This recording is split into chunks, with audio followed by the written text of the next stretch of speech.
അരി കുതിർക്കാതെയും അരയ്ക്കാതെയും ദോശയും ഇഡ്ഡലി ഉണ്ടാക്കുക എന്ന് പറഞ്ഞാൽ വലിയൊരു കാര്യമാണ് അല്ലേ. പെട്ടെന്ന് മാവ് കലക്കിയിട്ട് ദോശ ഉണ്ടാക്കാൻ പറ്റിയ വലിയൊരു കാര്യമല്ലേ. അപ്പൊ അതിന് വേണ്ടുള്ള ടിപ്സ് ആണ് കേട്ടോ ഞാനെന്ന് പറയുന്നത്. വളരെ ഈസി ആയിട്ട് നമുക്ക് ചെയ്യാൻ പറ്റും. അപ്പോൾ ആൻഡ്രിയാസ് വേൾഡിലേക്ക് വീണ്ടും സ്വാഗതം. എല്ലാവരും സുഖമായിട്ടിരിക്കണമെന്ന് വിചാരിക്കണം കേട്ടോ. അപ്പൊ നമുക്ക് തുടങ്ങിയാലോ. അപ്പോൾ നമ്മുടെ അരി കുതിർക്കാതെ അരയ്ക്കാതെ നമുക്ക് ഉണ്ടാക്കാൻ പറ്റുന്ന ഇഡ്ഡലി ദോശ, അതിന് വേണ്ടിയിട്ട് ഞാൻ ആദ്യം എടുത്തിരിക്കുന്നത് ഉഴുന്നാണ് കേട്ടോ. ഉഴുന്ന് കഴുകിയിട്ട് ഇതാ ഇതുപോലെ ഒരു അരിപ്പയിൽ ഇട്ട് വെച്ചാൽ പെട്ടെന്ന് തന്നെ അതൊന്ന് വാർന്ന് കിട്ടും. അത്രേ ആവശ്യമുള്ളൂ, ഉണങ്ങേണ്ട കാര്യമൊന്നുമില്ല കേട്ടോ. അപ്പോൾ അതൊന്ന് ഇതിലോട്ട് ഇടാണ് കേട്ടോ. ഒരു ചട്ടിയിൽ ഇടുവാണ്. അതിനുശേഷം നമ്മൾ ലോ ടു മീഡിയം ഫ്ലെയിമിൽ വെച്ചാൽ മതി കേട്ടോ. പിന്നെ ഇതിൻ്റെ വെള്ളം ജസ്റ്റ് ഒന്ന് മാറി കിട്ടുകയാണ് വേണ്ടത്, അല്ലാതെ ഇതിൻ്റെ നിറം മാറേണ്ട ആവശ്യമൊന്നുമില്ല കേട്ടോ. ഒരു 2-3 മിനിറ്റ്സ് നമ്മളിതൊന്ന് ഒന്നിങ്ങനെ വഴറ്റുന്ന ആ ഒരു സമയത്ത് തന്നെ ഇതൊന്ന് ഡ്രൈ ആയി കഴിഞ്ഞതിന് ശേഷം നമുക്ക് പിന്നെ അളവ് എങ്ങനെയാണെന്ന് ചോദിച്ചു കഴിഞ്ഞാൽ, ഇതിപ്പോൾ നമുക്ക് വറുത്തിട്ട് നമുക്ക് പൊടിക്കുന്ന ആ ഒരു സമയം വരേക്ക് നമുക്ക് എത്ര അളവ് വേണമെങ്കിലും നമുക്ക് കൂടുതൽ എടുത്ത് പൊടിച്ചു വെക്കാം. ഇത് സ്റ്റോർ ചെയ്യാനായിട്ട് പറ്റും കേട്ടോ. അപ്പോൾ അതുകൊണ്ട് നമുക്കിത് ഇപ്പോൾ ഞാനിപ്പോൾ ഒരു 1.5 കപ്പോളം എടുത്തിട്ടുണ്ട്. അപ്പോൾ ഇത് നമുക്ക് സ്റ്റോർ ചെയ്ത് വെക്കാം. അതിനുശേഷം നമുക്ക് അളവ് കറക്റ്റായിട്ട് ഞാൻ പറയുകയാണെന്നുണ്ടെങ്കിൽ അത് ലാസ്റ്റ് ഇത് പൊടിച്ച് കഴിഞ്ഞിട്ട് ആ ഒരു പൊടി നമ്മൾ മിക്സ് ചെയ്യുന്ന സമയത്ത് ഞാൻ കറക്റ്റ് അരി അല്ലെങ്കിൽ ഇതിൻ്റെ ഉഴുന്നിൻ്റെ ഒക്കെ അളവ് ഞാൻ പറയാം കേട്ടോ. കറക്റ്റായിട്ട് പറയാം.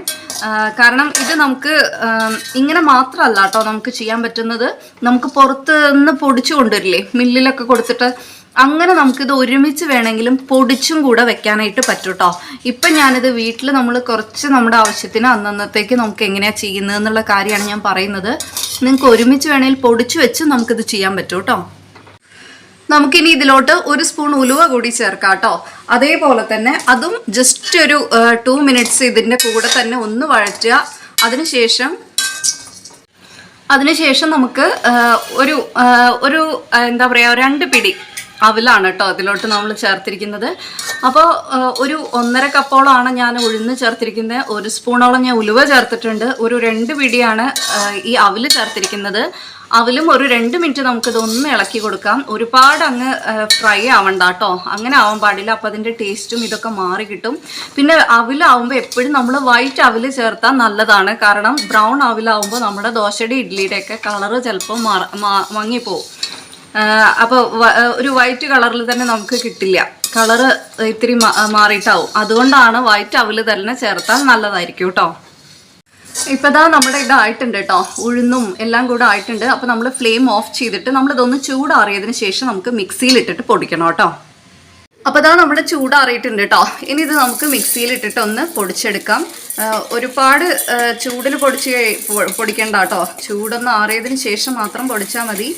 പിന്നെ ഞാനിത് ആദ്യമേ പറഞ്ഞല്ലോ, നിങ്ങൾക്കിത് ഒരുമിച്ച് പൊടിച്ചു വെച്ച് കഴിഞ്ഞാൽ വളരെ ഈസിയാണ്. നമുക്കിതൊന്നും ഇങ്ങനെ കലക്കി എടുത്ത് വെക്കേണ്ട ആവശ്യമേ വരുന്നുള്ളൂ.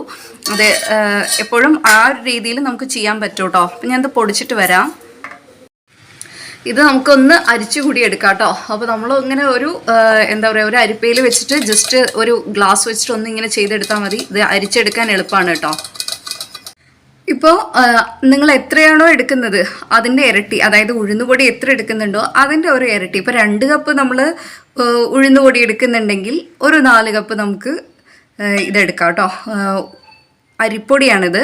അപ്പോൾ ഈ ഒരു അരിപ്പൊടി നമ്മൾ നല്ല നൈസ് പൊടിയാണെന്നുണ്ടെങ്കിൽ നമുക്കത് ദോശയ്ക്ക് വേണമെന്നുണ്ടെങ്കിൽ ആ രീതിയിൽ എടുത്താൽ മതി. അതല്ലാന്നുണ്ടെങ്കിൽ നമ്മൾ അത്രയും നൈസ് പൊടി എടുക്കേണ്ട ആവശ്യമില്ല കേട്ടോ.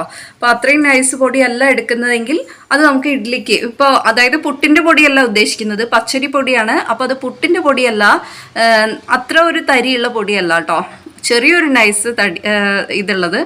എന്നാൽ ഈ ഇടിയപ്പത്തിൻ്റെയൊക്കെ പൊടിയല്ലാത്ത രീതിയിലുള്ള ആ ഒരു ഇതാണെങ്കിൽ ഇഡ്ഡലിക്ക് ഏറ്റവും നല്ലതായിരിക്കും കേട്ടോ. അപ്പോൾ അതല്ലാന്നുണ്ടെങ്കിൽ പിന്നെ ദോശയ്ക്കാണെന്നുണ്ടെങ്കിൽ ഏറ്റവും നൈസ് പൊടി എടുക്കുന്നതായിരിക്കും നല്ലത്. അതിനുശേഷം നമ്മളിത് കുറച്ച് വെള്ളം ഒഴിച്ചിട്ട് നമ്മൾ കൈ വെച്ച് തന്നെ നല്ല രീതിയിൽ ഇതൊന്ന് മിക്സ് ചെയ്ത് എടുക്കണം കേട്ടോ. നല്ല രീതിയിൽ കുഴച്ചെടുക്കണം. നമ്മളൊരു ഇഡ്ഡലിയുടെയും ദോശയുടെയൊക്കെ മാവിൻ്റെ പരിവമില്ലേ, ആ രീതിയിൽ തന്നെ ആവണം കേട്ടോ. ഒട്ടും കട്ടയില്ലാതെ തന്നെ നമ്മളിത് മിക്സ് ചെയ്തെടുക്കണം കേട്ടോ. ചെറിയ രീതിയിൽ പോലും കട്ടയില്ലാത്ത രീതിയിൽ തന്നെ ഇത് നല്ല രീതിയിൽ തന്നെ ഇതൊന്ന് കുഴച്ചെടുക്കണം. കൈവച്ച് തന്നെ ചെയ്യണം കേട്ടോ. അപ്പോൾ അതിനുശേഷം നമ്മൾ ഈ ദോശമാവ് അല്ലെങ്കിൽ നമുക്ക് ഇഡ്ഡലിയുടെ മാവ് ഒരു കാര്യം ചെയ്യാം. നമുക്കൊരു കുക്കർ എടുത്തിട്ട് അതിനകത്ത് ഒരു ഗ്ലാസ് വെക്കാം കേട്ടോ. അതിനുശേഷം നമ്മൾ ഈ ഒരു ഇഡ്ലിയുടെ മാവ് നമ്മൾ ഇതിലോട്ട് ഒഴിച്ച് കൊടുക്കുകയാണെന്നുണ്ടെങ്കിൽ ഈ ഒരു എന്തിനാണ് ഇങ്ങനെ ചെയ്യണമെന്ന് പറഞ്ഞു കഴിഞ്ഞാൽ നമുക്ക് ഈ ഒരു ഗ്ലാസ് നടുവ് തന്നെ വെക്കണം കേട്ടോ. അതിനുശേഷം നമുക്കിതിങ്ങനെ ഒഴിച്ചു കൊടുക്കാം. അപ്പോൾ ഇത് ഒഴിച്ചു കൊടുക്കുമ്പോഴുള്ളൊരു ഗുണം എന്താന്ന് പറഞ്ഞാൽ നമുക്ക് എത്രമാത്രം, അപ്പോൾ ഈ ഗ്ലാസ് നമ്മൾ നടുവിൽ വെക്കുന്നതുകൊണ്ടുള്ള ഗുണം എന്താന്ന് പറഞ്ഞാൽ ഇത് എത്ര മണിക്കൂർ, ഇപ്പോൾ ഒരു 8 മണിക്കൂറോ 10 മണിക്കൂറോ ആവട്ടെ, നമ്മൾ രാത്രി എടുത്ത് വെച്ചിട്ട് രാവിലെ വരേക്ക് ഈ ഇത് ഫെർമെൻ്റ് ആവാനായിട്ട് നമ്മൾ വെക്കില്ലേ, ആ ഒരു സമയം എത്ര എടുത്താലും ഇതിൻ്റെ എയർ ബബിൾസ് ഇത് ലോക്ക് ചെയ്തത് കൊണ്ട് തന്നെ ഈ ഒരു ഗ്ലാസ് ലോക്ക് ചെയ്ത് വെക്കും എയർ ബബിൾസ്. അപ്പോൾ അതുകൊണ്ട് തന്നെ ഇത് കവിഞ്ഞ് പുറത്തോട്ട് ഈ ഒരു മാവ് പൊങ്ങി പോവില്ല. അപ്പോൾ നമുക്ക് ഈ കൗണ്ടർ ടോപ്പും കാര്യങ്ങളൊന്നും നമുക്ക് ക്ലീൻ ചെയ്യേണ്ട ആവശ്യം വരുന്നില്ല, ഇതിങ്ങനെ പൊങ്ങിപ്പോവില്ല. അങ്ങനെ ഒരു ഗുണമുണ്ട് ഈ ഒരു ഗ്ലാസ് ഇങ്ങനെ വെക്കുന്നത് കൊണ്ട് കേട്ടോ. പിന്നെ വേറൊരു ഗുണം എന്താന്ന് പറഞ്ഞാൽ അതിനുശേഷം നമ്മൾ കുക്കറിൻ്റെ അടപ്പില്ലേ, സാധാരണ കുക്കറിൻ്റെ അടപ്പ് വെച്ചിട്ട് തന്നെ നമ്മളിത് അടച്ചു വെക്കുക എന്നുള്ളൊരു കാര്യമാണ് കേട്ടോ. അപ്പോൾ നല്ല രീതിയിൽ തന്നെ നമുക്കിത് അടച്ചു വെക്കാം. ഇനി വേറൊരു കാര്യം കൂടി ഉണ്ട് കേട്ടോ. ഇപ്പം നമുക്കിത് പെട്ടെന്ന് തന്നെ ഒരു 2 മണിക്കൂർ കൊണ്ട് നമുക്ക് ഈ ഒരു മാവായി കിട്ടണം എന്ന് വിചാരിച്ചോളൂ. നമുക്ക് ഇത്രയും വെയിറ്റ് ചെയ്യാനൊന്നും സമയമില്ല, രാവിലെ വരെ അല്ലെങ്കിൽ 8 മണിക്കൂറൊന്നും നമുക്കിത് ഫെർമെൻ്റ് ആവാനായിട്ട് സമയമില്ല എന്നുണ്ടെങ്കിൽ നമുക്ക് ചെയ്യാൻ പറ്റുന്ന ഒരു കാര്യമാണ് ഇതേപോലെ കുക്കറിൽ ഇങ്ങനെ ഒരു ഗ്ലാസ് വെക്കുക. അതിനുശേഷം നമ്മൾ ഈ കുക്കറിൻ്റെ അടപ്പെടുത്തിട്ട് നമ്മൾ നല്ല രീതിയിൽ തന്നെ നല്ല ടൈറ്റിൽ നമ്മളിത് അടച്ചു വെക്കുക കേട്ടോ. അതിനുശേഷം നമുക്ക് ചെയ്യാൻ പറ്റുന്ന ഒരു കാര്യമാണ്, അതിനുശേഷം നമുക്ക് കുറച്ച് ചൂടുവെള്ളം ഒഴിക്കുക. ഒരു ബേസനിലോ അല്ലെങ്കിൽ ഒരു പ്ലേറ്റിലോ എന്തിലെങ്കിലും നമ്മളൊന്ന് ചൂടുവെള്ളം ഒഴിച്ചതിന് ശേഷം നമ്മൾ ആ ബേസനിൽ ചൂടുവെള്ളം ഒഴിച്ചതിന് ശേഷം നമ്മൾ അതിൻ്റെ പുറത്ത് ഈ ഒരു കുക്കർ നല്ല രീതിയിൽ അടച്ചു വെക്കുക എന്നുള്ളൊരു കാര്യമാണ് കേട്ടോ. ഇങ്ങനെ ചെയ്യുമ്പോൾ നമുക്ക് ഫെർമെൻ്റ് ആവുന്ന ആ ഒരു ടൈം ഇത്രയും എടുക്കില്ല. ഇപ്പോൾ നമുക്കൊരു 10 മണിക്കൂർ 8 മണിക്കൂർ എടുക്കുന്നുണ്ടെങ്കിൽ അതിന് മുന്നേ തന്നെ നമുക്ക് ഈ ഒരു മാവ് നല്ല രീതിയിൽ തന്നെ അത് പൊങ്ങി കിട്ടും എന്നുള്ളൊരു ഗുണമാണ് കേട്ടോ ഇതുകൊണ്ട്. അപ്പോൾ ഇങ്ങനെ ഒരു ടിപ്സും കൂടെ നിങ്ങൾക്കൊന്ന് ട്രൈ ചെയ്ത് നോക്കാം. അത് സാധാരണ നമ്മൾ അരി അരയ്ക്കുന്ന ഒരു സമയമില്ലേ, നോർമലി നിങ്ങൾ ഉണ്ടാക്കുന്നതാണെന്നുണ്ടെങ്കിലും നിങ്ങൾക്ക് ഈ രീതിക്ക് തന്നെ വേണമെങ്കിൽ ഒഴിച്ചു വെച്ചിട്ട് നമുക്ക് പെട്ടെന്ന് തന്നെ അരി ഉഴുന്നും ആയി കിട്ടും കേട്ടോ. അപ്പൊ അങ്ങനെ ഒരു ഗുണം കൂടി ഉണ്ട് കേട്ടോ. അപ്പോൾ ഇതാ നമ്മുടെ മാവൊക്കെ ആവശ്യത്തിന് നമുക്ക് പുളിച്ചിട്ടുണ്ട് കേട്ടോ. അപ്പോൾ ഇനി നമുക്കിത് ഈ ഒരു ഗ്ലാസ്സിനെ നമുക്ക് എടുക്കാം കേട്ടോ. അപ്പോൾ ഇതാ പെട്ടെന്ന് തന്നെ നമ്മുടെ ദോശ വേണമെങ്കിൽ ദോശ ഉണ്ടാക്കാം, ഇഡ്ഡലി ആണെങ്കിൽ ഇഡ്ഡലി ഉണ്ടാക്കാം. ആ രീതിയിൽ നമുക്ക് പെട്ടെന്ന് തന്നെ മാവ് റെഡിയാക്കാൻ പറ്റും. അപ്പോൾ ഈ ഒരു ടിപ്സ് എല്ലാവരും ഒന്ന് ഉണ്ടാക്കി നോക്കണം കേട്ടോ, ഒന്ന് ട്രൈ ചെയ്ത് നോക്കണേ. നല്ലൊരു മാവ് തന്നെയാണ്, നമ്മൾ ശരിക്കും അരച്ചു വെച്ച രീതിയിലുള്ള മാവ് തന്നെയാണ് നമുക്ക് കിട്ടുക. അപ്പോൾ ഈ ഒരു വീഡിയോ ഇഷ്ടപ്പെട്ടാൽ ലൈക്ക് ചെയ്യാനും ഷെയർ ചെയ്യാനും സബ്സ്ക്രൈബ് ചെയ്യാനും മറക്കില്ല എന്ന് വിചാരിക്കുന്നു. അടുത്ത നല്ലൊരു വീഡിയോയുമായി വീണ്ടും കാണാം. അതുവരെ ബൈ.